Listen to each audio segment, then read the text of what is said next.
जय Radha Madhav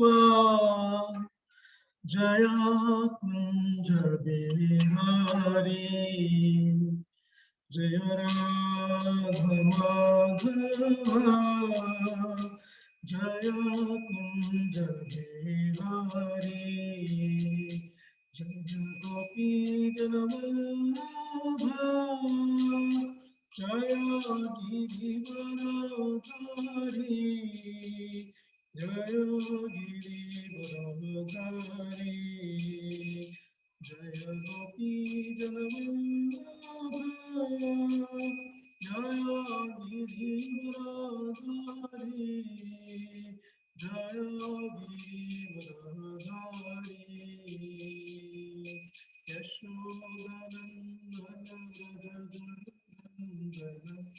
यशोदनंदन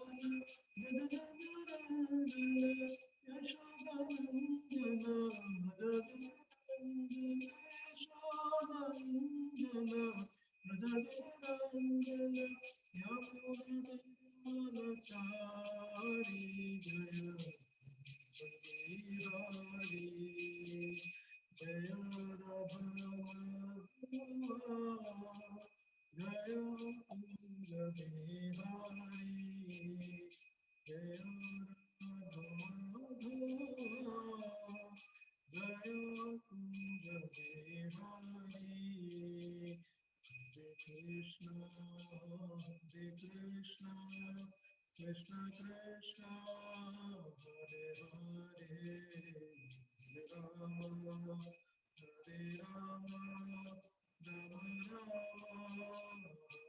Hare Hare Krishna Krishna Krishna Krishna Hare Hare Hare Rama Hare Rama Rama Rama Hare Hare Krishna Krishna Krishna Hare Hare Hare Rama Rama Rama Hare Hare Krishna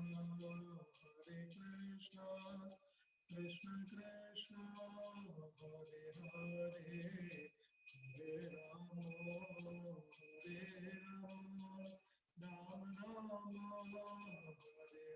Hare Jai Radha Nila Madhava Radha Nila Madhava Shri Radhe Jai Radha Nila Madhava Radha Nila Madhava Shri Radhe Jai Rukmini Devi Jai Dwarkadishaya Rukmini Devi Jai Dwarkadishaya Jai Gauranitai Gauranitai Gauranitai Jai Gauranitai Jai Jai Prabhupada Prabhupada Prabhupada Jai Jai Prabhupada Jai Jai Gurudev Gurudev Mahavishnu Goswami Gurudev Jai Shri Radha Madhava Dham Ki Jai Shri Shri Rasundar Bhagavan Ki Jai Shri Kunchatat Ki Jai Shri Prabhupada Ki Jai Shri Krishna Mahavishnu Goswami Gurudev Ki Jai. Thank you very much, Prabhuji, giving me this opportunity. Thank you, Vaishnav Seva Prabhu, giving me this opportunity.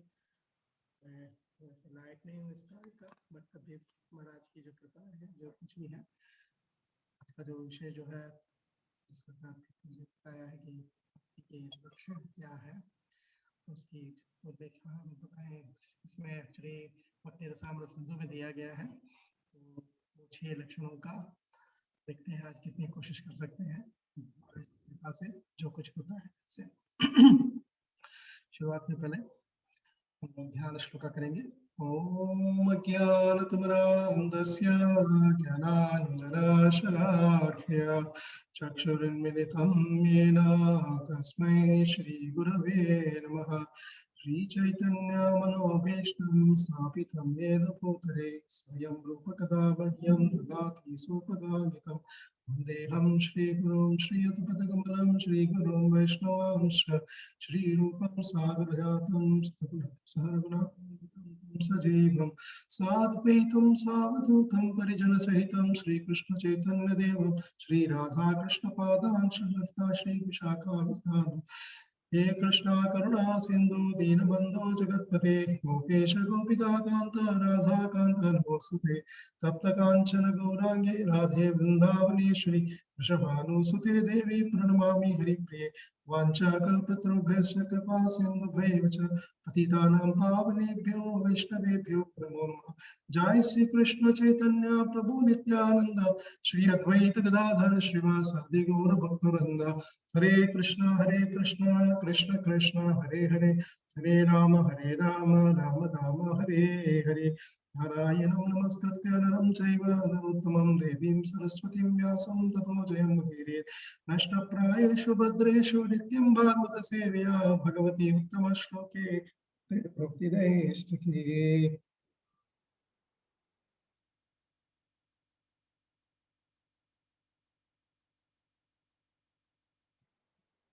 ॐ नमो भगवते वासुदेवाय। ॐ नमो भगवते वासुदेवाय। ॐ नमो भगवते वासुदेवाय।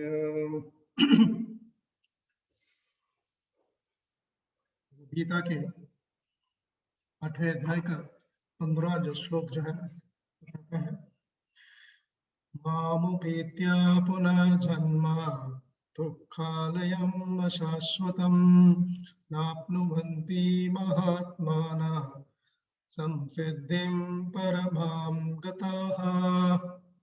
माम मुझको उपेत्य प्राप्त करके पुनः फिर जन्म जन्म दुख आलयम दुखों के स्थान को अशाश्वतम क्षणिक न कभी नहीं आपनुवंती प्राप्त करते हैं महात्मा महान पुरुष संसिद्धिम सिद्धि को परमाम परम गतः प्राप्त हुए। श्रील प्रभुपाद के अनुवाद और तात्पर्य मुझे प्राप्त करके महापुरुष जो भक्ति योगी है कभी भी दुखों से पूर्ण इस अनित्य जगत में नहीं लौटते क्योंकि उन्हें परम सिद्धि प्राप्त हो चुकी होती है। तात्पर्य चूंकि यह नश्वर जगत जन्म जरा तथा मृत्यु के क्लेशों से पूर्ण है अतः जो परम सिद्धि प्राप्त करता है और परम लोक कृष्ण लोक या गोलोक वृंदावन को प्राप्त होता है वह वहां से कभी वापस नहीं आना चाहता है। इस परम लोक को वेदों में अव्यक्त अक्षर तथा परम गति कहा गया है। दूसरे शब्दों में यह लोक हमारी भौतिक दृष्टि से परे है और अवर्णनीय है किंतु यह चरम लक्ष्य है जो महात्माओं का कर्तव्य है।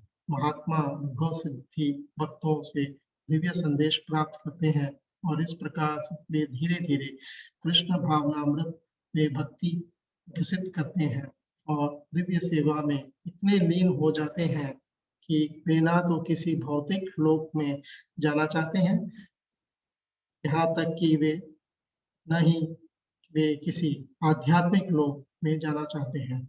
वे केवल कृष्ण तथा कृष्ण के समीप चाहते हैं अन्य कुछ नहीं। यही जीवन की सबसे बड़ी सिद्धि है। इस श्लोक में भगवान कृष्ण की सुगुणात्पादी भक्तों का विशेष रूप से उल्लेख हुआ है। यह भक्त कृष्ण भावनामृत में जीवन की परम सिद्धि प्राप्त करते हैं। दूसरे शब्दों में वे सर्वोच्च आत्माएं। जय श्री प्रभुपाद तात्पर्य की जय। क्योंकि आज का जो विषय जैसे प्रकार मैंने बताया है कि हम भक्ति के 6 लक्षणों के बारे में बताना चाहते हैं क्योंकि सभी लोग हम लोग दुखी हैं इसीलिए ये श्लोक लिया है। इस श्लोक का मैंने इसीलिए लिया क्योंकि सब लोग दुखी हैं। तो भक्ति रसामृत सिंधु में 6 लक्षण बताए गए हैं। उन 6 लक्षणों में से आज पहला लक्षण हम लोग चर्चा करेंगे। 6 लक्षण क्या है? क्योंकि भक्ति जो है, भक्ति से ही हम कृष्ण को प्राप्त कर सकते हैं, और इसीलिए भक्ति रसामृत सिंधु में 17 और 18 श्लोक में इसमें बताया गया है। सबसे पहला जो लक्षण है, क्लेश आदिनी, कष्ट को नष्ट करता है, दुख को समाप्त कर देता है। और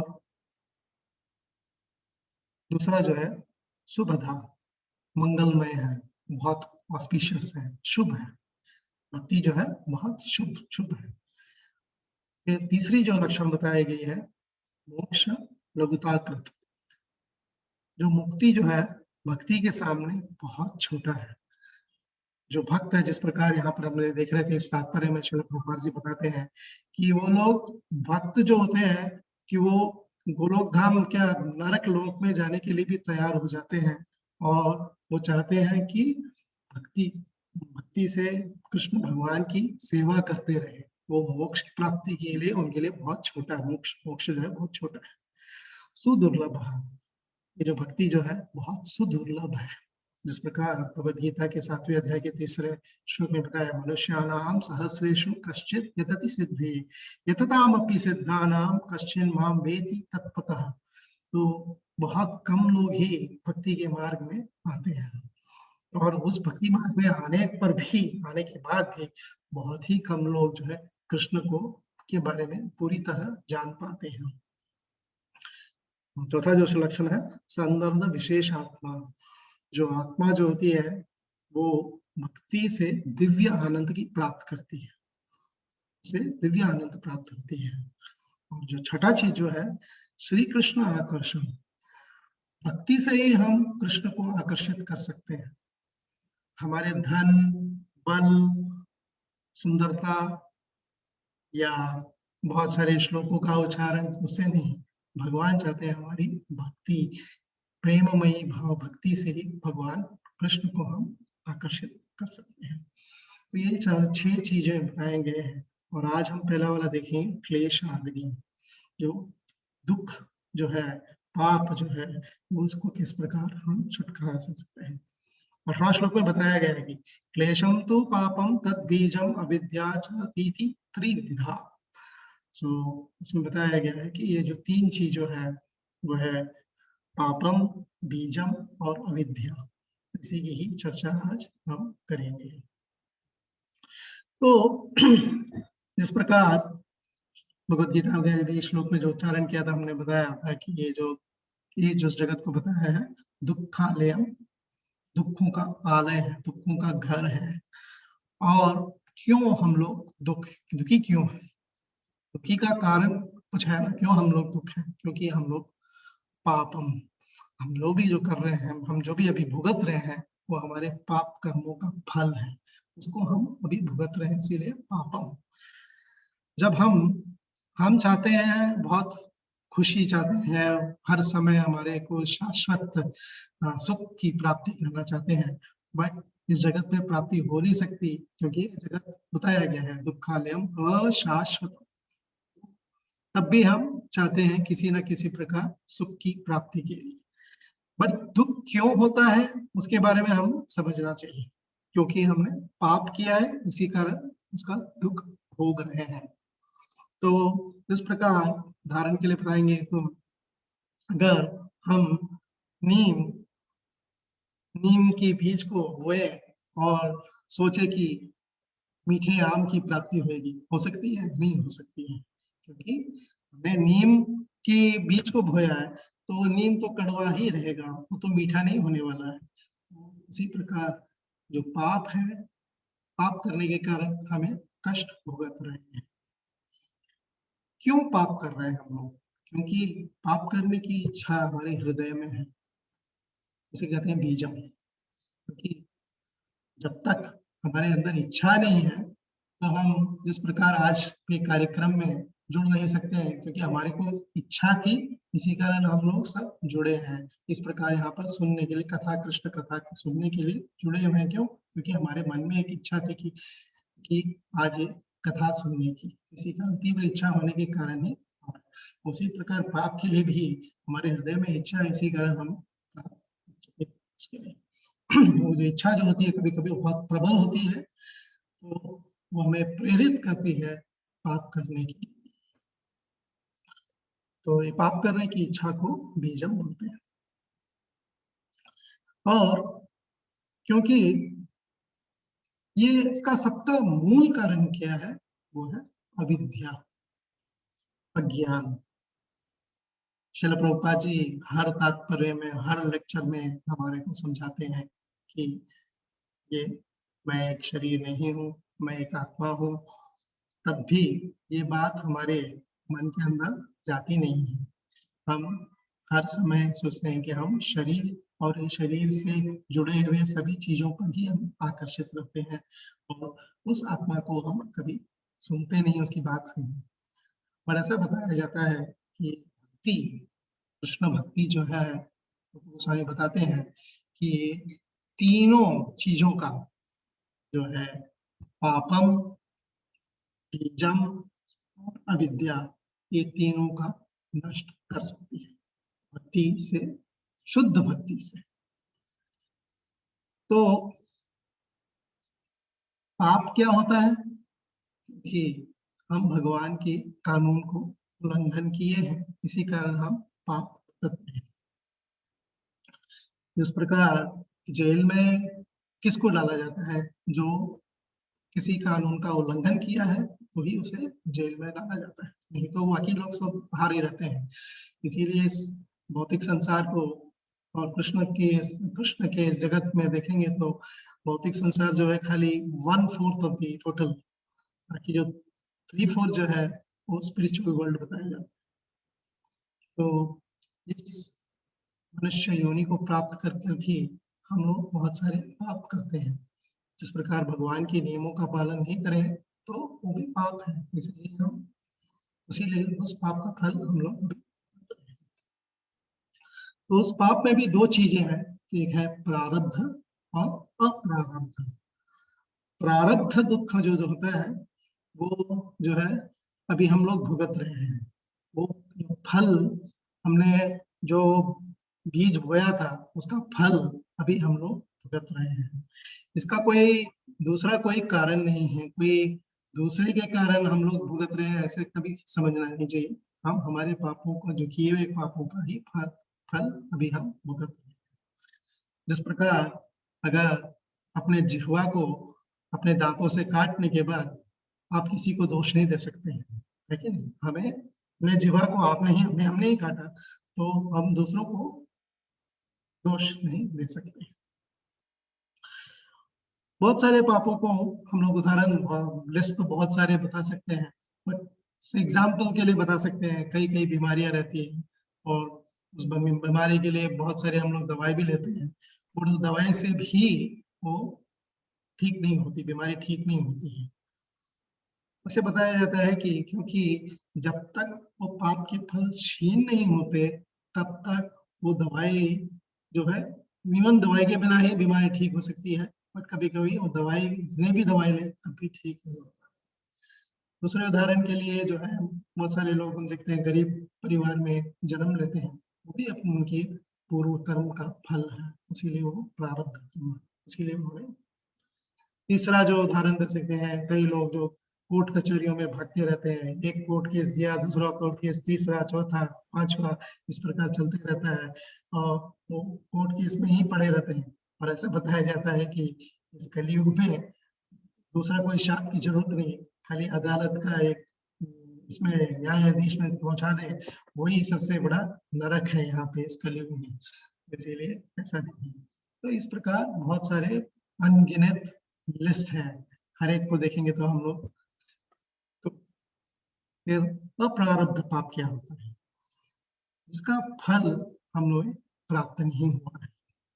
जिस प्रकार उदाहरण के लिए एक चोर ने चोरी किया और चोरी करने के बाद जब तक वो पकड़ा नहीं जाता उसे, जब तक वो पकड़ा नहीं जाता है वो जेल की कटोरी पे नहीं रहता है, उसे लिए वो अप्रारब्ध है, क्योंकि वो चोरी कर दिया है बट वो कानून की नजरों से बच गया है किसी न किसी प्रकार, बट जब पकड़ा जाता है तो फिर उसे भुगतना पड़ता है उसके लिए। इस प्रकार बताया जाता है कि भक्ति करने से हमारे जो प्रारब्ध और अप्रारब्ध दोनों पापों का नष्ट हो सकता है। एक और चीज है, अगर हमें मालूम है कि एक बीमारी होने वाली है या बीमार होने वाले हैं, उसके पहले ही हमने वैक्सीनेशन ले लिया, तो उस बीमारी अगर आए तो भी हमें उतना इफेक्ट नहीं होता है ना। उसी प्रकार पाप भी जो है, पाप करने से पहले ही हमें मालूम है, अभी पाप का ज्ञान है कि हम लोग पाप कर रहे हैं, तो उसके पहले ही उसका निवृत्ति कर दें तो उसका जो है, जो निवारण जो है बहुत इजी हो जाता है, ठीक हो जाना जल्दी हो जाता है। बट यहाँ पर भक्ति रसायन सिंधु में रूप गोस्वामी बताते हैं कि प्रारब्ध अप्रारब्ध दोनों का नष्ट भक्ति करने से, शुद्ध भक्ति करने से नष्ट हो सकती है। इसीलिए श्रीमद् भागवतम में 11वें अध्याय में कृष्ण भगवान उद्धव जी को बताते हैं कि 11, 14, 19 यथाग्नि सुसुम्रधार्ची करोति धांसि भस्मसात् तथा मद्विषया भक्ति उत्वानियंसि कृष्णशः उद्धवानांसि कृष्णशः। यहाँ पर बताते हैं कि हे उद्धव, जिस तरह धधकती अग्नि ईंधन को जलाकर राख कर देती है, उसी तरह भक्ति मेरे भक्तों द्वारा किए गए पापों को पूर्णतया भस्म कर देती है। कृष्ण भगवान उद्धव जी को ये बात बताते हैं कि भक्ति से हमारे सारे पापों को जलाकर, श्रील प्रभुपाद जी तात्पर्य में बहुत अच्छी तरह समझाते हैं कि जिस प्रकार जब अग्नि में हम लोग छोटे छोटे लकड़ियां जो डालते हैं ना, वो तुरंत उन लकड़ियों को भस्म कर देती है, बट वो आग तब भी तीव्र जो भक्ति है वो इस प्रकार है, तीव्र भक्ति रखनी चाहिए और छोटे छोटे जो हमारे पाप जो है वो भस्म हो सकती है। तीव्रता जो तेजी अग्नि आग जब तेज हो तो पूरा अच्छी तरह से बर्न हो सकती है। इसीलिए यहाँ पर एक और श्रीमद् भागवतम के तीसरे स्कंद के 333.6 और 7, जहाँ पर देवहूति माता कपिल देव मुनि से पूछती है कि किस प्रकार आप बताते हो कि आप जो भगवान नाम लेने से आप किस प्रकार नष्ट हो सकती है, उसके बारे में चर्चा होती है। तो श्लोक है, यन्नामेध्य श्रवण कीर्तिना नामेध्य श्रवणानुकीर्तना यप्रावनाद्यत् स्मरणादपि क्वचित् स्वादोऽपि सद्य सवनाय कल्पते कुतः पुनस्ते भगवानुदर्शनात् नामेध्य श्रवणात् कीर्तनात्। यत् जिसका भगवान का नामेध्य नाम श्रवण सुनना, अनुकीर्तनात् कीर्तन से, यत् जिसको प्रणाम नमस्कार द्वारा, यत् जिसको स्मरणात् स्मरण द्वारा, अपि भी क्वचित किसी समय, शुद्धा कुत्ता खाने वाला, अपि भी सद्य तुरंत, स्वनाथ वैदिक यज्ञ करने के लिए कल्पते पात्र बन जाता है। कुतः वह क्या कहा जाए, पुनः फिर ते तुम्हारे भगवानों दर्शनात् साक्षात दर्शन। उन व्यक्तियों की आध्यात्मिक उन्नति के विषय में क्या कहा जाए जो परम पुरुष का प्रत्यक्ष दर्शन करते हैं। यदि कुत्ते खाने वाला परिवार में उत्पन्न व्यक्ति भी भगवान के पवित्र नाम का एक बार भी उच्चारण करता है अथवा उनकी कीर्तन करता है, उनकी लीलाओं का श्रवण करता है, उन्हें नमस्कार करता है या उनका स्मरण करता है, तो वह तुरंत वैदिक यज्ञ करने के लिए योग्य बन जाता है। कितना पावरफुल है हरि नाम। जो नाम, शुद्ध नाम एक बार भी ग्रहण करने से, कुत्ते खाने वाले परिवार से उत्पन्न व्यक्ति भी भगवान के पवित्र नाम एक बार भी उच्चारण करता है तो उनकी कीर्तन करते हुए उनकी लीलाओं का श्रवण करता है, उनका नमस्कार करता है और उनका स्मरण करते हुए तो वह तुरंत वैदिक यज्ञ करने के योग्य बन जाता है। कितना बड़ा पावरफुल स्टेटमेंट श्रील प्रभुपाद जी बताते हैं। यहाँ पर बताते हैं श्रील प्रभुपाद जी तात्पर्य में कि जो है हमारे को मालूम है कि ब्राह्मण, क्षत्रिय, शूद्र, ये सब तो आश्रम वर्ण जो है, बट उनसे भी गिरे हुए हैं जो है वो है जो बोलते हैं स्व, जो कुत्ते खाने वाले मांस खाते हैं ना, तो वो लोग भी एक बार भी नाम ग्रहण करें तो ये सारे यज्ञों का, जिस प्रकार वो जो ब्राह्मण बनने के लिए ब्राह्मण कुल में जन्म लेना पड़ता है, बट जो एक बार भी कृष्ण का नाम लिया उन्हें पूरा पुण्य मिल जाता है। ब्राह्मण कुल में उत्पन्न एक बालक यज्ञोपवीत संस्कार से दीक्षित होकर अपने को संस्कारित करता है, किंतु यदि कोई भगवान के पवित्र नाम का कीर्तन करता तो भले ही वह कुत्ता खाने वाला चंडाल कुल में क्यों ना जन्म ले, उसे किसी शुद्धिकरण की आवश्यकता नहीं है। वह केवल हरे कृष्ण का कीर्तन करते तुरंत शुद्ध हो जाता है और विद्वान ब्राह्मण के समान उत्तम हो जाता है।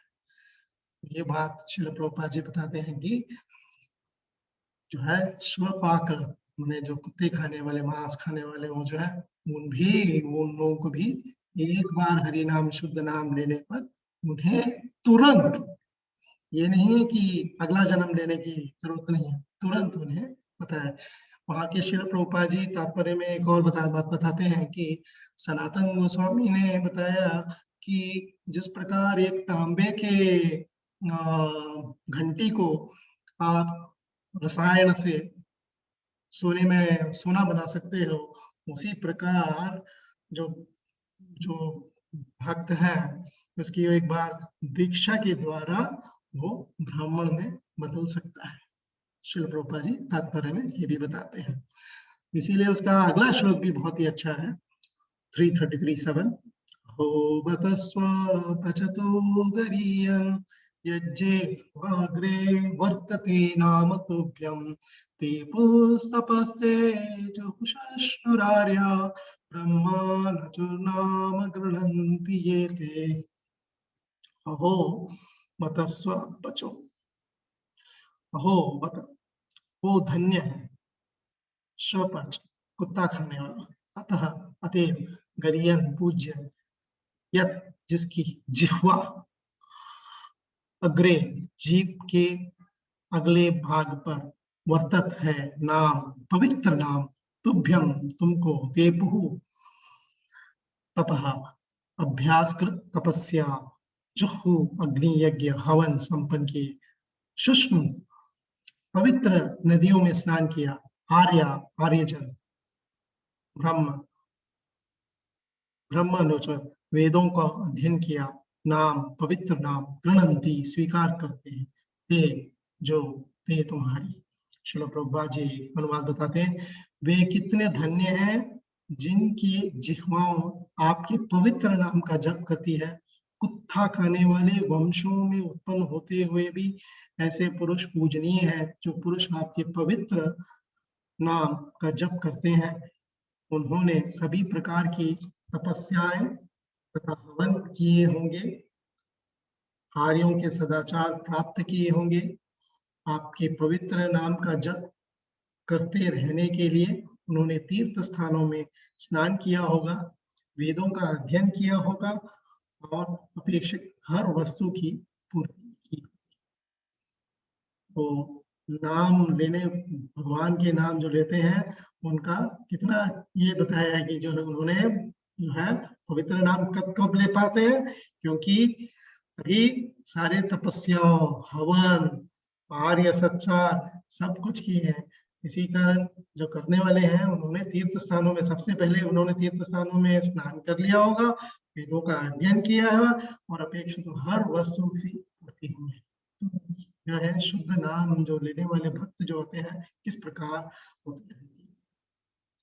श्रील प्रभुपाद जी तात्पर्य में बताते हैं कि श्रीमद् भागवत इस कथन में चकित नहीं किया जाना चाहिए। मनुष्य को तो अविश्वास नहीं होना चाहिए। बोलते हैं कि हम लोग को जब बताया कि नाम, शुद्ध नाम लेने से हमारा, हमने जो शुद्ध नाम लिया है, हमने इन सब तपस्याओं को, नदियों में सारे चीजें किए हैं, तो अगर अविश्वास करते हैं तो यहाँ पर श्रील प्रभुपाद बताएं, अविश्वास करने वाले के मन में मन से संदेह दूर करने के लिए यह पुष्टि करता है कि भगवान के पवित्र नाम के कीर्तन की स्थिति सहसा प्राप्त नहीं हो जाती, अपितु जप करने वाले पहले सभी प्रकार के यज्ञ तथा अनुष्ठान कर चुका होता है।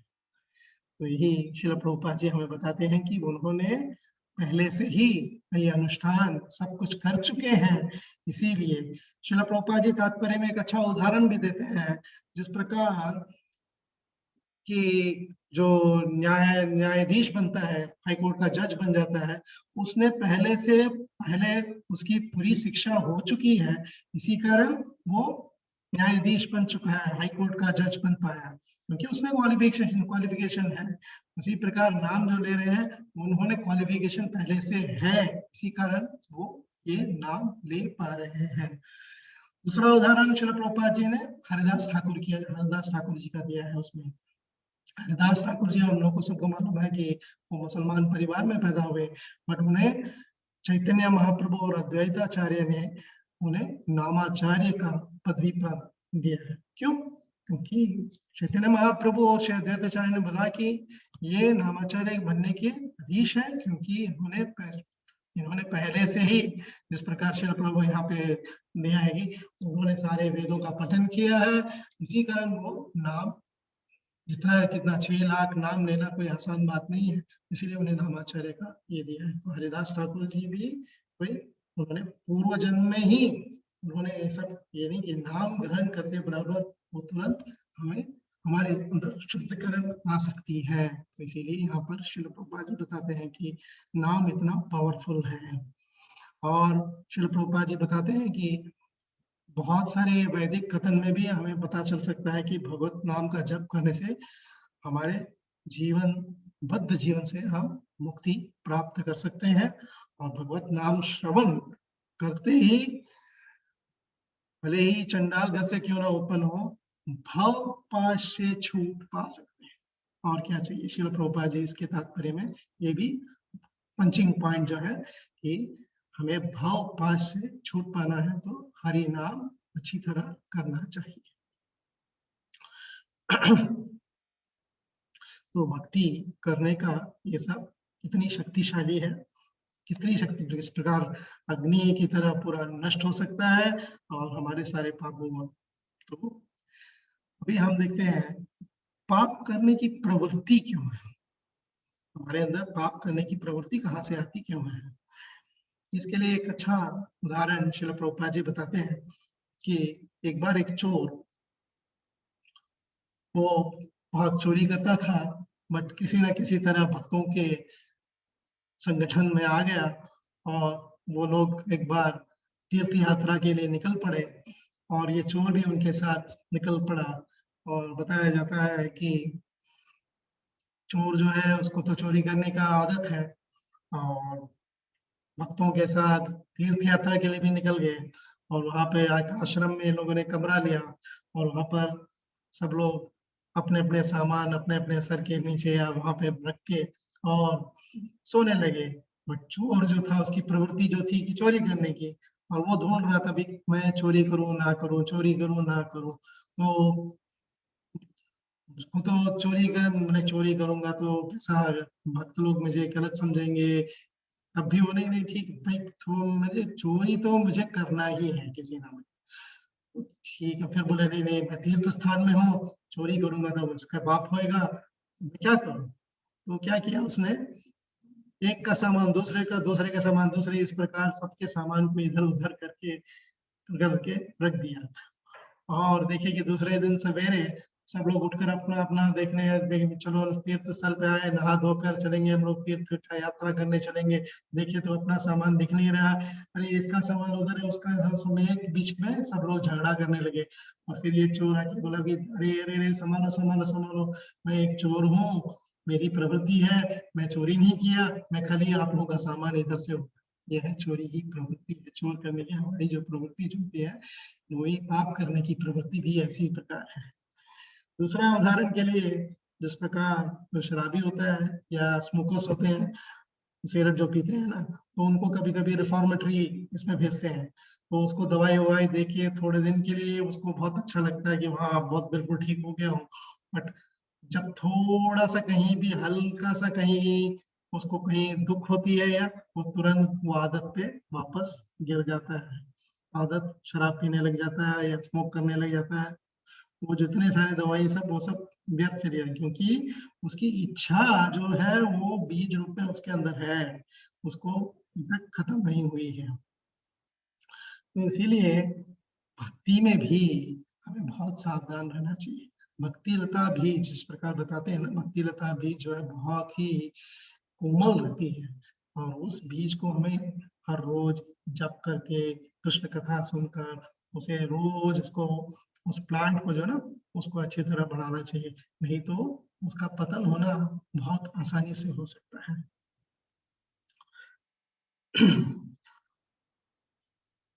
क्यों भक्ति में क्यों इस प्रकार हमारे को इच्छा क्यों आती है, इसके लिए श्रील प्रभुपाद जी एक अच्छा और एक और उदाहरण देते हैं। कठमल, कठमल जो मालूम है ना कि वो है बहुत काटती है रात को, वो सोते वक्त, आजकल तो दिन में भी काटती हैं। तो हम लोग तो देखे हैं कि इंडिया में तो रेलवे स्टेशन या बसों में और बहुत सारे जगहों पे एक खटमल आती है, और उसको निकालने के लिए बहुत कठिन होता है, क्योंकि या तो उसको पूरा जलाया जाता है, वो बेड या जो भी है उसको तभी वो जलेगी। तब भी बताया जाता है कि उसके अंडे कहीं ना कहीं छिपे रहते हैं। वही पाप करने की प्रवृत्ति जो है, हम बीज को जला सकते हैं, बट पाप करने की प्रवृत्ति जो है वो खत्म नहीं होती है। इसीलिए बताया जाता है कि पाप करने की प्रवृत्ति को भी भक्ति से हम खत्म कर सकते हैं। कई लोग बोलते हैं कि इस बताया जाता है कलयुग में हम मन से भी पाप करें तो पाप नहीं लगता जब तक हम पाप ना करें। तो उसके लिए श्रील प्रभुपाद जी एक और चीज बताते हैं कि वो हम इच्छा रहना नहीं चाहिए कि मन में भी पाप नहीं करना चाहिए। क्यों? क्योंकि मन और एक्शन, जो बॉडी बॉडी का एक्शन बहुत दूर नहीं है, उसमें दूरी नहीं है। इसीलिए कभी भी हमारा मन हमारे इस इंद्रियों को खींच कर लेके जा सकता है, इसीलिए हमारे उसमें अंदर इच्छा भी, पाप करने की इच्छा भी समाप्त हो जाना चाहिए। और कई लोग बताते हैं कि भोग इतना करना चाहिए, भोग करने से ज्यादा भोग करेंगे, कष्ट भुगतेंगे, तो फिर हम फिर उस कष्ट भुगतने के कारण हम फिर से भोग करने की प्रवृत्ति जो है खत्म हो जाएगी। इसके लिए श्रीमद् भागवतम में दक्ष प्रजापति और नारद मुनि की बारे में है, 6 स्कंद में 5वें अध्याय में है, जहाँ पर बताया जाता है कि मालूम, आप लोग को मालूम रहेगा कि ब्रह्मा जी ने उद्देश्य दिया था प्रजापति दक्ष को भी कि ये पॉपुलेशन बढ़ाने के लिए तुम्हारा कार्य है।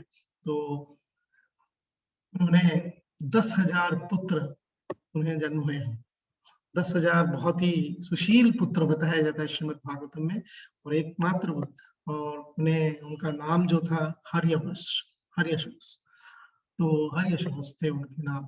और 10,000 पुत्र एक शील थे और बहुत ही सुशील थे। और बताया जाता है कि जब उनका उम्र हो गया था कि भाई हाँ अभी तुम गृहस्थ आश्रम में जाने के लिए योग्य हो, तो तब उस गृहस्थ आश्रम के जाने के पहले दक्ष प्रजापति ने उन लोगों को एक नारायण सरस वहां पर जाकर थोड़ी मेडिटेशन करके आने के लिए उन्हें वहां पर भेजा था। नारायण सरस जो है बताया जाता है कि सिंधु नदी के कहीं बीच में वहां पे जहाँ पर अरेबियन सी मिक्स होता है वहां पर उन्हें बहुत अच्छा, वहां पे बहुत सारे साधु सन्यासियां रहते थे, तो उस जगह पे जाकर थोड़ी देर उनको उन लोग थोड़े समय के लिए वहां पर मेडिटेशन के लिए भेजा था। तो बताया जाता है कि नारद मुनि ने देखा कि इतने अच्छे सुशील पुत्र हैं और ये इतने अच्छी तरह रोज सवेरे उठकर नदी में नहाकर और ध्यान कर रहे हैं, उन्हें बहुत अच्छा लगा। बोले ये फिर से गृहस्थ आश्रम जाकर इस जंजाल में फंस जाएंगे, तो इसीलिए इनको मैं उपदेश देता हूँ, इनको मेरा शिष्य बना लेता हूँ और इन्हें भगवत नाम के बारे में बताता हूँ। और उन्होंने आदेश दिया कि इनको आदेश दिया कि इस प्रकार सांसारिक चक्र में ना फंसे और तुम सीधा कृष्ण का भक्ति करो। तो ऐसे बताया जाता है कि वो भी मान गए और 10,000 पुत्र जो थे वो फिर भी वापस नहीं गए दक्ष प्रजापति के पास। और दक्ष प्रजापति जो थे एकदम क्रोधित हो गए कि 10,000 पुत्र एक साथ चले गए और क्या करूंगा। ब्रह्मा जी आए उन्हें आश्वासन देने के लिए। ब्रह्मा जी आश्वासन दिए कोई बात नहीं, तुम्हारे ही भाई है नारद मुनि, वो भी कोई गलत मार्ग पे नहीं लेके गए। तो इस प्रकार आश्वासन देंगे कोई बात नहीं, तुम एक और बार फिर से पुत्र उत्पन्न करो और ताकि उन पुत्रों से तुम्हारी प्रोजनी बढ़ेगी। तो फिर इस बार 1000 पुत्रों का उत्पन्न हुआ और उन 1000 पुत्र भी बहुत सुशील थे। उनका नाम था कुछ नाम है और शबरस उनका नाम था। और ये भी जब गृहस्थ आश्रम के योग्य होने लगे, उन्हें भी दक्ष प्रजापति बिना झिझक के उसी नारायण वहां पर ही भेजे। नारायण सरस वहां पर जगह वहां पर गए। इधर नारद मुनि ने देखा अरे ये लोग फिर से आए हुए हैं, तो बहुत खुशी हुई। तो इनको फिर से नारद मुनि ने फिर से आदेश दिया कि तुम्हारे बड़े भाई जो है किस पथ पर चले, तुम छोटे हो, तुम उनका अनुसर करना चाहिए। और इस प्रकार उन्हें भी भक्ति मार्ग पे चले गए और वो भी बिना पीछा मेरे मिला, वो भी भक्त बन गए हैं। इस बार तो दक्ष प्रजापति को बहुत क्रोध आया और ऐसा बताया जाता है कि श्रीमद् भागवत के 6 स्कंद पे 5वें अध्याय में पूरा बहुत इसका वर्णन किया है गया है कि किस प्रकार वो क्रोधित हो गए थे। क्योंकि बताया जाता है कि भाई नारद मुनि से बहुत क्रोध किए, बोले कि तुम इस प्रकार मेरे पुत्रों को क्यों इस प्रकार तुमने, वो लोग तो अभी तक गृहस्थ आश्रम में उन्हें जाना चाहिए था, गृहस्थ आश्रम प्राप्त करेंगे तो तभी वो 3 ऋणों का से मुक्ति होगी, वो तभी वो 3 ऋण से मुक्त हो सकते हैं।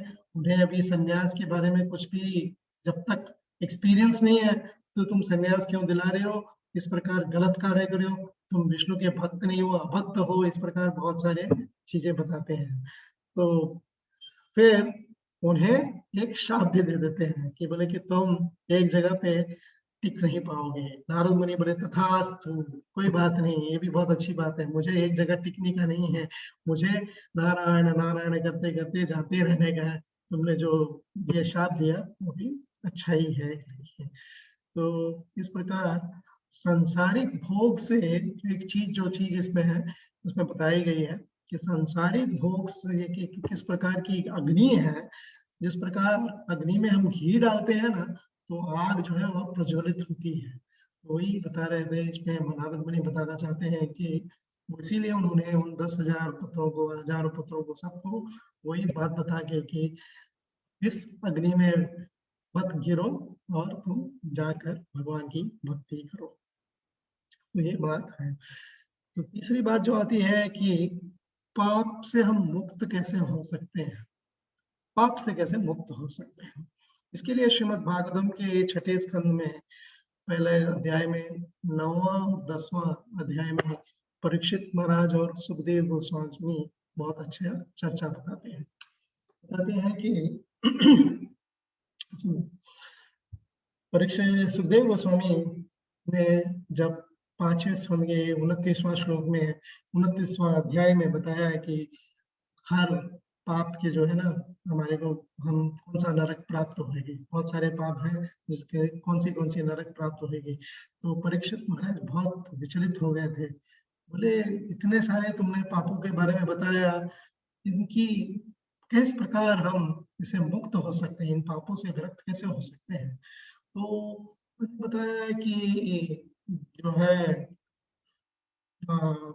अटोनमेंट करना चाहिए, मैंने प्रायश्चित करना चाहिए। तो सबसे पहले बताया कि कर्म कांड से प्रायश्चित करोगे तो तुम्हारा ये हो सकता है, मुक्ति हो सकती है। फिर ज्ञान कांड के बारे में बताया, ज्ञान से भी मुक्ति हो सकती है। तो परीक्षित महाराज बात हमको बोले कि कर्म कांड ज्ञान कांड इन सब से ठीक है, बट वो विमुक्त नहीं हो सकते हैं, क्योंकि भक्ति जिस प्रकार उन्होंने एक बहुत अच्छा श्लोक बताया था, 9वें श्लोक जो है बहुत अच्छा श्लोक है, 6th chapter 9th, दृष्टा श्रुतव्यं यत् पापं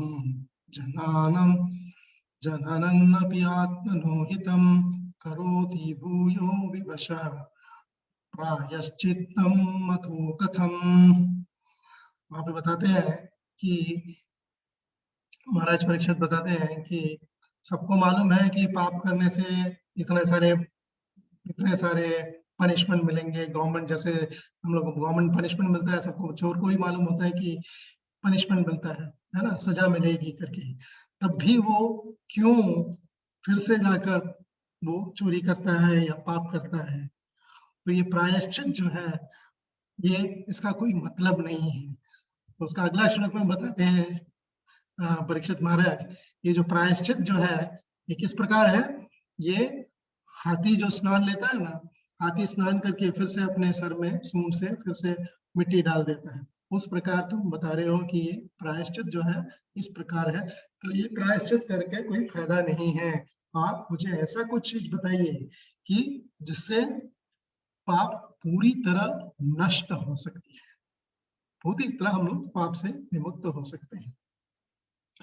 तो श्रीमद् भागवतम में इस अध्याय में बताया गया है कि सुखदेव गोस्वामी परीक्षित महाराज की परीक्षा ले रहे थे कि किस प्रकार परीक्षित महाराज कितने सतर्क से पूछ रहे हैं, क्वेश्चन पूछते हैं, है ना, प्रश्नोत्तरी है कि क्या चाहते हैं करके। इसीलिए उन्होंने ज्ञान कर्म कांड से बताया कि प्रायश्चित करने से इनका हो सकता है। बट जब परीक्षित महाराज देखे कि नहीं, इन सब से हो नहीं सकता है, क्योंकि ये हाथी स्नान कराने के बराबर है, हाथी का स्नान जो है खाली वो फिर से अपने सूंड से मिट्टी में पूरा अपने शरीर में मिट्टी डाल देता है, उस प्रकार ये है। ये जो हम लोग पाप करेंगे फिर जाके प्रायश्चित करेंगे, फिर पाप करेंगे। एक्चुअली श्रील प्रभुपाद जी एक तात्पर्य में इसी के तात्पर्य में बहुत अच्छा चीज बताया था कि जहाँ पे बताया गया है कि कई लोग जो है ना उसके पास जाते हैं, पुजारियों के पास जाते हैं और बोलते हैं कि हाँ इस पाप को खत्म करने के लिए क्या करना चाहिए, हाँ वो बताएंगे, कुछ बताएंगे, फिर थोड़े दिनों बाद वो फिर से वो पाप करेंगे। तो इस प्रकार करते रहेंगे तो ये कभी पाप और प्रायश्चित ये कभी खत्म नहीं हो पाए। इसीलिए श्रील प्रभुपाद जी यहाँ पे इसी अध्याय के 15वां श्लोक में बहुत अच्छा चीज बताया। ये श्लोक बहुत ही हमारे लिए महत्वपूर्ण, हमारे उसके लिए बहुत महत्वपूर्ण है। केचित् केवलया भक्त्या वासुदेव परायणः अघं धन्वन्ति कार्ष्णेय विहारमिव भास्करः। केचित् केवलया भक्त्या वासुदेव परायणः अघं धन्वन्ति कार्ष्णेय निहारम इव भास्करः। तो केचित, केचित माने बहुत कम लोग, कुछ लोग केवलया भक्त्या, शुद्ध भक्ति के द्वारा वासुदेव सर्वव्यापक पूर्ण पुरुषोत्तम भगवान कृष्ण के प्रति परायण, पूर्णतया आसक्त, तपस्या ज्ञान के अनुशीलन या पुण्य कर्मों पर आश्रित रहे बिना ऐसे सेवा के प्रति अघम सभी प्रकार के पाप कर्मों का पूर्ण फल धुन्वंती विनिष्ट करते हैं, कार्चनीय पूर्णतया इसकी संभावना के बिना पाप कर्म इच्छाओं के पूर्णाजीवित होंगे। निराह निहारम कुहरा एवं सदृश भास्कर सूर्य। अनुवाद, कोई विरला व्यक्ति ही जिसे कृष्ण की पूर्ण शुद्ध भक्ति को स्वीकार कर लिया, उन पाप कार्यों के करपता को समूल नष्ट कर सकता है, जिनके पुनर्जीवित होने की कोई संभावना नहीं रहती। वह भक्ति योग संपन्न करके इसे कर सकता है, जिस तरह सूर्य अपनी किरणों से कोहरे को तुरंत उड़ा देता है। कोई विरला व्यक्ति जिस कृष्ण की पूर्ण शुद्ध भक्ति को स्वीकार कर लिया है, उन पाप पूर्ण कार्यों के करपतवार को समूल नष्ट कर सकता है, जिनके पुनर्जीवित होने की कोई संभावना नहीं रहती। भक्ति योग संपन्न करके इस प्रकार इस कर सकता है, जिस तरह सूर्य अपने किरणों से कोहरे को तुरंत उड़ा देता है।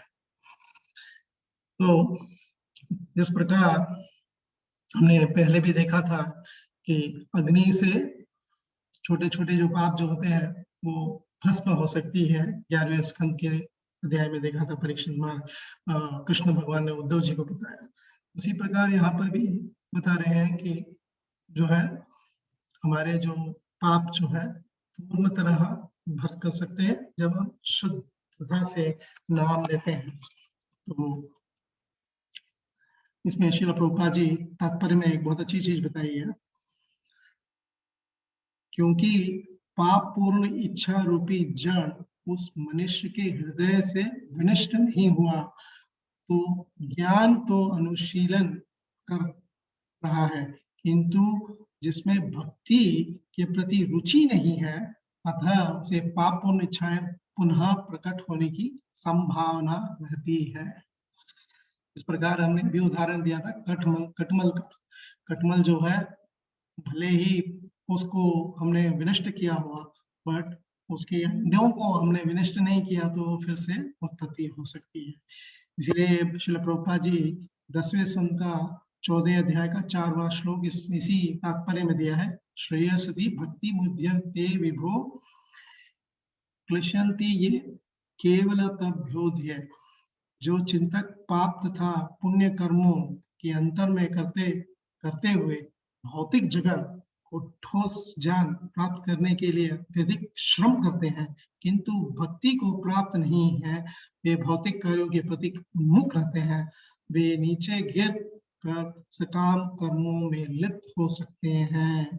किंतु यदि कोई व्यक्ति भक्ति के प्रति आसक्त होता है, तो भौतिक भोग की उसकी इच्छाएं बिना किसी पृथक प्रयास के स्वतः ही नष्ट हो जाती है। ये हमारे लिए बहुत महत्वपूर्ण है कि भक्ति से हमारे जो पूरे जो पाप कर्म जो है उसका विनाश हो सकती है। तो भक्ति करना हमारे लिए बहुत बहुत महत्वपूर्ण है। उस भक्ति करने के लिए ही नाम संकीर्तन जो है बहुत महत्वपूर्ण है, ठीक है। भक्ति करेंगे नाम कीर्तन भी करना चाहिए। श्रील प्रभुपाद जी एक और उदाहरण बताते हैं। अजामिल, जो ये जो छठे स्कंद है वो अजामिल के बारे में ही है। अजामिल जो थे वो ब्राह्मण थे, बट भक्ति नहीं कर रहे थे, इसीलिए वो इस पर गिर पड़े। एक दृश्य देखकर वो गिर पड़े थे। बट आखिर में क्या हुआ, नारायण का नाम जो था इतना शक्तिशाली था कि वो जितने सारे पाप ये थे उनका विनष्ट हुआ। इसीलिए भक्ति जो है अग्नि की तरह है, और हमारे जो क्या बोलते हैं जितने सारी इच्छाएं जो है, अविद्या जो है, ज्ञान जो है, वो अज्ञान जो है हमारे हृदय में है, उसको नष्ट करने के लिए भक्ति जो है अग्नि के पूरी तरह नष्ट कर सकती है। जिस प्रकार तो यही है कि सब लोग चाहते हैं दुख को मिटाने के लिए, बट दुख मिटाने के लिए सबसे पहले पापम और बीजम और अविद्या, ये तीनों चीज का विनष्ट होना हमारे लिए बहुत है। विद्या तो श्रील प्रभुपाद जी हमारे को हर समय ठोकते हैं कि हम ये शरीर नहीं है, और बीजम जो है वो हम लोग भुगत रहे हैं, और जो पाप करने की प्रवृत्ति हम लोग देखे हैं वो भी है। तो इन सबका विनष्ट तभी हो सकता है जब हम भक्ति में तत्पर रहे। और उसके लिए क्या करना चाहिए, हरे कृष्णा कृष्णा कृष्णा हरे हरे, हरे राम राम राम हरे हरे नाम जप करना चाहिए। इसी कारण 12 स्कंद के 13 अध्याय में 23वां श्लोक का जो 23rd वर्स है उसमें क्लियरली बताया है कि नाम संकीर्तनम यस्य सर्व पाप प्रणाशनम प्रणमो दुख शमनस तम नमामि हरिम परम। तो श्रील प्रभुपाद जी बताए कि नाम संकीर्तन करना चाहिए। नाम संकीर्तन करने से क्या होता, हरि नाम से भगवान हरि का सादर नमस्कार करता हूँ, जिनके पवित्र नामों का सामूहिक कीर्तन सारे पापों को नष्ट करता है, और जिनका नमस्कार करने से सारे भौतिक कष्टों से छुटकारा मिल जाता है। यही हमारी प्रार्थना होनी चाहिए कि किसी ना किसी प्रकार हरि नाम करते रहना चाहिए। हरि नाम से और भगवान का नमस्कार करने से हमारे जो सारे पाप जो है उनका विनाश हो सकता है, और नमस्कार से कष्टों का भी हमारे इस भौतिक जगत से छुटकारा, वही हम लोग चाहते हैं ना। हम लोग जो सभी लोग वही चाहते हैं कि हम दुख नहीं चाहते हैं, और इस भौतिक कष्टों से छुटकारा पाने के लिए एक ही सरल उपाय श्रीमद् भागवतम के 12 स्कंद के 13 अध्याय में 23वां श्लोक में हमें बताया है कि नाम संकीर्तन जितना करना चाहिए ताकि हम भक्ति में तत्पर रहें। भक्ति जो है बहुत, हमारी भक्ति लता जो बीज जो है बहुत ही कमजोर रहती है मेरी जैसी, तो इसीलिए हमें हर समय कृष्ण की कीर्तन करते रहना चाहिए, कृष्ण का नाम लेते रहना चाहिए, भगवत गीता भक्तों का संग लेना चाहिए, भक्तों का संग करना चाहिए, तभी हम तत्पर रहे। तो भगवान के पास जरूर इस प्रकार बताया गया है कि दुखालयम से हम सुखालयम कृष्ण के लोक पहुंच सकते हैं। हरे कृष्णा प्रभु जी से माता जी, समय हो चुका है। मैं थैंक यू वेरी मच प्रभु जी for listening to me. Hare Krishna. Hare Krishna. अगर किसी का कोई प्रश्न है या कोई कमेंट है तो आप कर सकते हैं।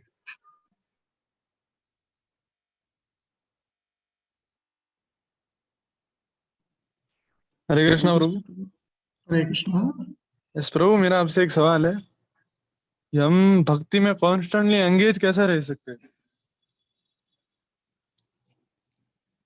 भक्ति में कॉन्स्टेंटली एंगेज कैसे रखते हैं, बहुत अच्छा प्रश्न है प्रभु जी।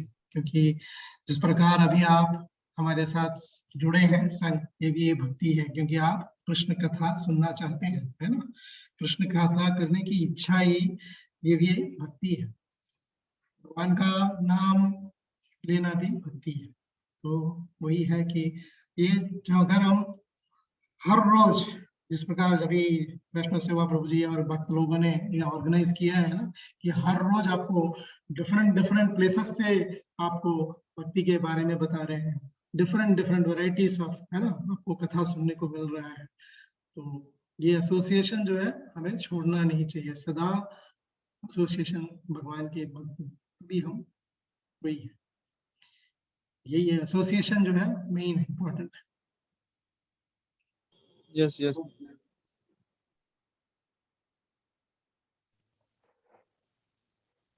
हरे कृष्णा प्रभु जी, मैं क्या सवाल पूछ सकता हूँ? हाँ बोले। प्रभु जी, आपके प्रवचन बहुत ही अच्छा लगता है मुझे, कितना सूदिंग है आपका और कितना अंडरस्टैंडिंग है आपके आवाज में। तो मैं आपसे पूछना चाहता हूँ प्रभु जी की ये जो तीन मोड्स हैं हमें पीछा नहीं छोड़ती हैं, और हमारे पिछले कर्म और इसके कारण ये सारे 3 मोड्स हमारे पीछे लगी हुई हैं। और ऐसा भी प्रभुपाद जी ने कहा है कि this is a gradual process, ऐसा नहीं है कि एक दिन में ही सारा मोड से पीछा छूट जाएगा। तो आप बोल रहे हैं कि इसमें इससे भक्ति करने से पूरा मूल रूप से पाप की प्रवृत्ति खत्म हो जाएगी, लेकिन ये तो ग्रेजुअल प्रोसेस है। तो अम, अ, हम देख रहे हैं कि हम भक्ति कर तो रहे हैं लेकिन ये पाप की प्रवृत्ति जा नहीं रही है। तो हम कैसे ये समझें कि मूल रूप से ये वाकई चली जाएगी? मूल रूप से प्रभु जी भक्ति करने से जो क्यों हमारे इसमें हो नहीं रही है, क्योंकि क्यों हम इस तीन तीन गुणों में पड़े हैं। ये सबसे पहले तो एग्जांपल है कि प्रभु जी बताया ना कि ये जो 3 मोड्स है they are like basically like you are having the iron iron iron shackles, लोहे के शैकल्स, और या तो तांबे की शैकल्स या सोने की शैकल्स। बट शैकल्स तो जो है ना बंधे हुए हैं, इसी कारण उसको छुटकारा पाना थोड़ा हमारे लिए मुश्किल हो रहा है। बट कृष्ण जो एक्चुअली जिस प्रकार हम लोगों ने आश्रय लिया, श्रील प्रभुपाद जी का आश्रय लिया है, हमारे गुरु महाराज के आश्रय लिए हैं, वो लोग इतने कैपेबल हैं कि उसको तोड़ने के लिए उन लोगों को समय नहीं लगता है। इसीलिए उनका तीव्र हमें उनकी कथाओं को सुनते रहना चाहिए, उनके साथ एसोसिएट करते रहना चाहिए, भक्तों का संग लेते रहना चाहिए, तो धीरे धीरे हमारा जो है शैकल्स जो है रिमूव हो सकता है। एक और उदाहरण के लिए आपको बता सकते हैं कि एक जो कीला होता है ना, कीला रस्टेड कीला होता है। रस्टेड कीला जो है हम लोग केरोसिन में डालते हैं, केरोसिन में डालने से कई रस्टेड कीले जो होते हैं वो जल्दी से निकल जाते हैं, और कई जो है बहुत समय में भी निकलते नहीं है। तो वही है कि वही समझ लीजिए हमें कि हम हमारी क्या बोलते हैं, कितने हमारा रस्ट कितना है हमें मालूम नहीं है ना, बिकॉज हमने पूर्व जन्म में कितने पाप किए हमें नहीं मालूम। तो उसी के लिए वो जिस प्रकार मैंने बताया, दवाई कई लोगों को जो है तुरंत एक्ट होता है, कई लोगों को बहुत समय लगता है, वो उसी के कारण है। यही मेरे जितनी लिटिल समझ है प्रभु जी, वही है मेरी समझ में। हो सकते हैं बाकी कोई भक्त कोई बताना चाहते हैं तो बता सकते हैं। नहीं, बहुत थैंक यू। मतलब मैं यही समझ रहा हूँ कि भक्ति की तीव्रता को बढ़ानी है और प्रभुपाद जी और गुरुदेव के शरण को बिल्कुल प्रभु जी। कस के पकड़ना है। यस प्रभु, वही श्रील प्रभुपाद जी एक इसमें लिखते हैं ना कि एक कैलेंडर में आता है कि उनकी धोती को खस के पकड़ ले तो हम पार कर सकते हैं। एक बार और दोहराएंगे क्या? उनके धोती को, मैंने उनके श्रील हाँ हाँ प्रभुपाद जी के चरण कमलों को अच्छी तरह कस कर पकड़ हाँ ले हाँ तो बाकी हाँ फिक्र हाँ करने की जरूरत नहीं है। और एक और उदाहरण जी जी। हमारे महाराज और बताते हैं कि हम लोग जो है ट्रेन में बैठ चुके हैं, ओके, ट्रेन में बैठ चुके हैं, भगवान की भक्ति के में बैठ चुके हैं, या तो गुड्स ट्रेन है या तो सुपर फास्ट ट्रेन है, बट डेस्टिनेशन है वो लोग धाम जरूर है। तो हमें उसका पूरा लाभ उठाना चाहिए कि हमें भक्ति को कभी भी किसी समय पर ठुकराना नहीं चाहिए या छोड़ना नहीं चाहिए, वही है, उसे सदैव पकड़े रहना चाहिए, वही है। बहुत अच्छा प्रभु जी, थैंक यू वेरी मच। हरे कृष्णा। तो अब हम ये लेक्चर की पूर्णाहुति की तरफ आगे हरि बढ़ते बोल हैं। भाविक। यस, हरे कृष्णा, दंडवत प्रणाम प्रभु जी। दंडवत प्रणाम प्रभु जी। बहुत ही सुंदर आपने आंसर दिया। मैं खाली थोड़ा उसमें दो शब्द मेरे मूर्खा जैसे डालना चाहता हूँ, डालता हूँ। ये प्रभु जी, आप you are the most welcome प्रभु। You have the most this thing, you should comment प्रभु। नहीं, आपने रियली बहुत सुंदर, मैं यही एक्सप्लेनेशन करने का प्रयत्न करने वाला था, लेकिन आपने वही बताया। दो बात मेरे को याद रहेगी। आपने कहा कि धोती पकड़ के रहना हमको, और दूसरा आपने कहा कि आप ट्रेन में बैठे हैं तो डेस्टिनेशन, ट्रेन में बैठना इम्पोर्टेंट है, तो डेस्टिनेशन हम पहुंच जाएंगे। हाँ, और आपने बताया कि भाई वो ये इसमें चैन तो है ही, लोहे की हो, तांबे की हो कि सोने की, इसमें लोहे यह ही ये जगत में। अभी उसमें जो मनोकृष्ण में सवाल भी सुंदर था कि हम कैसे समझे करके हमारे अनर्थ नहीं जा रहे। लेकिन देखिए, मैं तो उसको दूसरी तरह प्रस्तुत करना चाहता हूँ कि हमारे अनर्थ जाए कि न जाए वो बात की बात है, लेकिन इस सभी अनर्थ होने के बावजूद भी हम भक्ति सेवा में रहना, ये इम्पोर्टेंट है। हाँ, आप ये देख लेना, जितने प्रभुपाद को क्या कम अनर्थ आए थे, हाँ, महाराज जी को क्या कम अनर्थ सामने आए थे, लेकिन उन्होंने वो महत्व दिया ही नहीं। वो इतना कर रहे थे कि मैं प्रभुपाद को मैं प्लीज करने का प्रयत्न कर रहा हूँ कि नहीं। प्रभुपाद ने भागवतम पढ़ने को कहा है, भागवतम स्टडी करने को कहा है, भागवतम जीवन उतारने का कहा है, तो वो करते रहे। देखिए, और उनको उनका परिणाम, उनको उनको चाहिए नहीं था परिणाम, खाली प्रयास कर रहे थे। हाँ, वो परिणाम के पीछे भी नहीं, अगर परिणाम के पीछे महाराज रहते थे तो जो महाराज जी को 2002 में स्ट्रोक आया था लंदन में, और 2010 तक वो उन्होंने भगवान की सेवा के लिए शरीर अपना जीवन लंबा लिया, क्योंकि महाराज जी को मेरा अंदाज से मैं उनके साथ रहा हूँ तो इच्छा मरण था। शुद्ध भक्त थे, विश्व पितामह जैसे। तो अगर 2002 से लेके महाराज 2010 तक खींच सकते हैं, तो जो 2010 से लेके 2019 तक क्यों नहीं खींच सकते थे? हाँ, उनको मंदिर उद्घाटन कर भाई भगवान को बोलते थे, प्रभुपाद क्यों नहीं, प्रभुपाद देखिए इतना मैंने किया, थोड़ा बहुत मेरे हाथ से मैं उद्घाटन कर लेता हूँ। नहीं, वो उसमें वो करते रहते हैं, उसका रिजल्ट क्या आ रहा है वो नहीं देखते हैं। तो मैंने कृष्ण मुझे, मैं जहाँ तक समझ रहा हूँ कि जैसे हमको भी आपको लीला है, चैतन्य महाप्रभु के शिष्य थे, क्या नाम, गोविंद शायद। हाँ, तो जब उनकी सेवा करना था तो उनको क्रॉस करके चले गए। हाँ, वो चैतन्य महाप्रभु बीच में सोए थे, तो सेवा करने के लिए क्रॉस करके चले गए, लेकिन सेवा पूरी हो गई थी और चैतन्य महाप्रभु सो गए थे, और उनका प्रसाद का भी टाइम हो गया था, फिर भी वो नहीं, अभी मेरे लिए मैं जाना चाहता हूँ तो मैं क्रॉस नहीं करूंगा करके। हाँ, वो क्रॉस नहीं किया चैतन्य महाप्रभु, वो उधर ही बैठे रहे जब तक चैतन्य महाप्रभु सो के उठे नहीं। चैतन्य महाप्रभु बोले, तो अभी भी इधर बैठा है? नहीं, बोलते आप सोए थे। तो बोलते मैं सोया तो क्या हुआ क्रॉस करके? नहीं, बोलते नहीं। हाँ, आप समझो इसका मुद्दा क्या है, कि हम उसमें नहीं पड़े रहना है कि मैं क्लीन हुआ कि नहीं हुआ। हाँ, इसमें दोनों चीज महत्व की है, हमारा प्रयास और गुरु की कृपा। हाँ, दोनों इतनी इंपॉर्टेंट है। इसलिए गिरिवरधारी प्रभु ने कहा था पॉइंट की धोती पकड़ना मीन्स उनकी कृपा के लिए हमको दौड़ना है। हाँ, और कृपा के लिए दौड़ना मीन्स क्या, हमारे प्रयास में हमको प्रामाणिक रहना है। हाँ, जटायु की क्या क्षमता थी? जटायु की कुछ भी क्षमता नहीं थी, फिर भी वो पूर्ण अपने प्रयास में प्रामाणिक थे जटायु। उन्हें रिजल्ट का देखा नहीं, उनको पता ही था रिजल्ट। उन्होंने कहा रिजल्ट देखा कि भाई जब मैं इससे युद्ध करूंगा तो जीतने वाला नहीं, उनको पता ही था, फिर भी उन्हें प्रयास में प्रामाणिक थे। नहीं, मेरा कर्तव्य मेरी माँ सीता को मैं बचाऊ करके।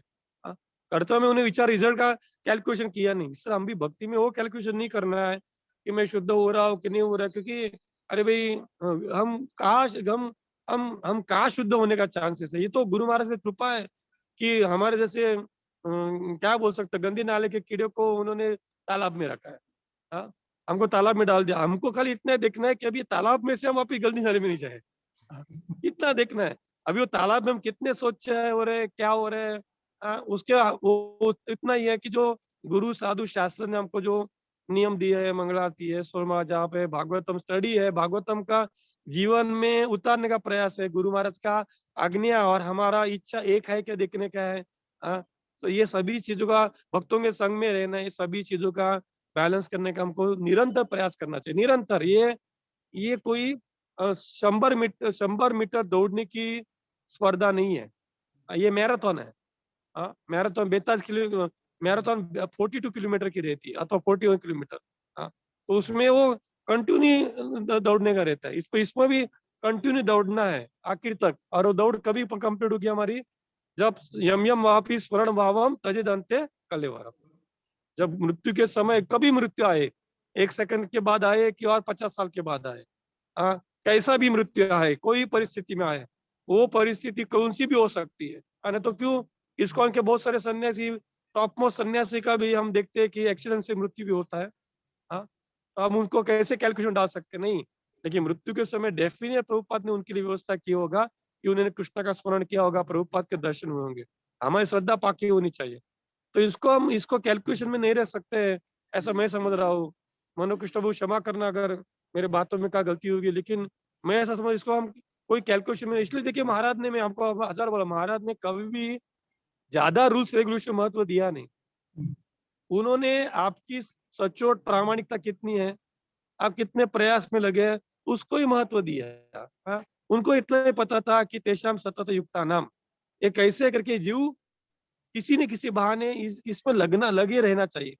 इससे निकल गए बाहर, फेंके गए। इतना ही ध्यान रखना, इससे निकलना नहीं है, इसमें रहना, वही हमारी शुद्धता है। बस वो कितनी शुद्धता हो रही है, कितनी है, वो उसका हमको कैलकुलेशन करने की जरूरत नहीं। वो महाराज प्रभुपाद देख रहे हैं और उसके अनुसार हमको डेस्टिनेशन दे देंगे। हमको डेस्टिनेशन क्या चाहिए, हमारी इच्छा अनुसार है, वो है कि भाई हमको महाराज के साथ ही अगली टाइम सेवा करना था, महाराज उधर बुला लेंगे। हमको दूसरे कुछ करना है, महाराज उधर डाल देंगे। हमको हमारा डेस्टिनेशन तैयार करना है। तो इस एंगल से मैं खाली दो शब्द के, दो प्रकाश में शब्द डालने का प्रयास किया प्रभु।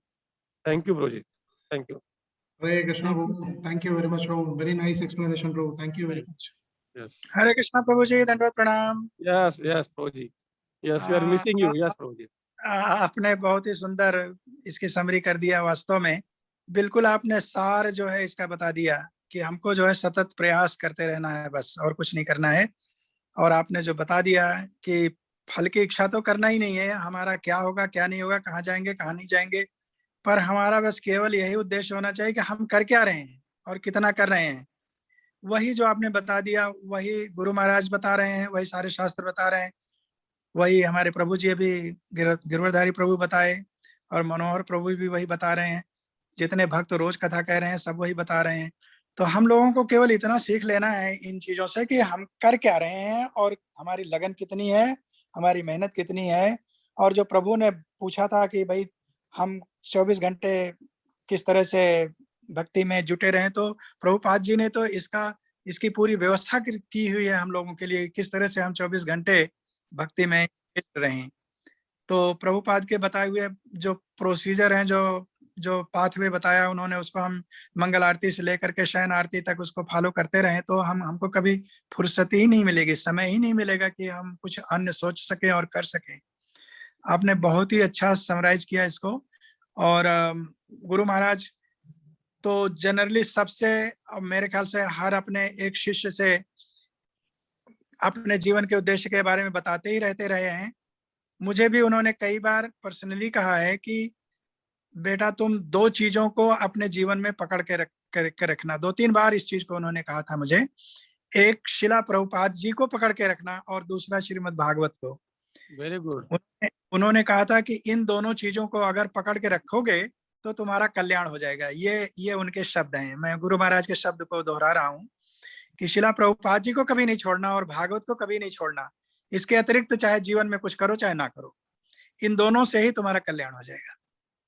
तो इसलिए हम लोगों को जो भागवत दिया है उन्होंने और शिला प्रभुपाद जी को दिया है, यही हमारे जीवन का उद्देश्य है। इसी को हमको पकड़ के रखना है, इसी से निश्चित रूप से कल्याण हो जाएगा, इसमें कोई शंका नहीं करना चाहिए। ये गुरु की वाणी है और भगवान की वाणी है, इसमें कोई संदेह नहीं है, कोई दुराव नहीं है, कोई शंका नहीं है, निश्चित रूप से कल्याण होगा। बस ये है कि हमको लगे रहना है, जैसा आपने बताया। बहुत बहुत अच्छा लगा, थैंक यू सो मच। हरे कृष्ण। हरे कृष्णा। भाविक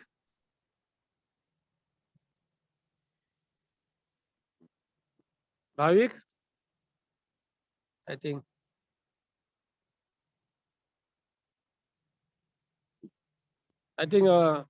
मेरे ख्याल से भाविक किधर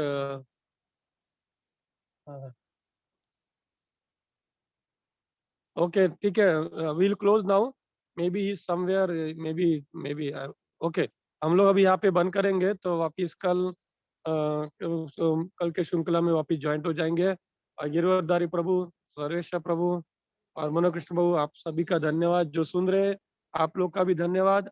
आप सभी का आपका स्वास्थ्य अपने अपने हिसाब से अच्छा रखने का प्रयास कीजिए, दूसरों को भी आप भी हिम्मत रखिए और दूसरों को भी हिम्मत दीजिए। महाराज ने जीवन भर हिम्मत से ही काम लिया है, उन्होंने, मैं देखा वो हिम्मत से जीत जाते थे महाराज।